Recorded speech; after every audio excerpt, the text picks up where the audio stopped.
hamunan si June ang magpaliwanag ng tungkol sa alipid ng anak.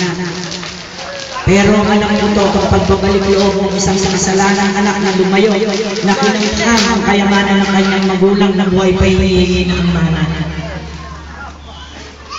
Tama rin ang sinabi niyong mas magaling ang gumawa ng kasalanan na alam ng tao na ang sarili nila ay napakagaling gawin ang pagkakamali, pero itinutuloy pa rin ang ganong pagkakamali.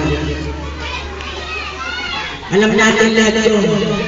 Alam ko, alam nyo lahat.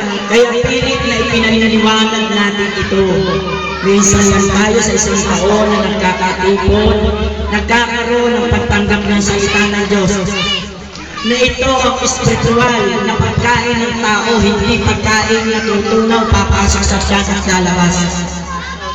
Ang espiritual na salita ng Diyos ay pumapasok sa ating sarili upang paidugtungan.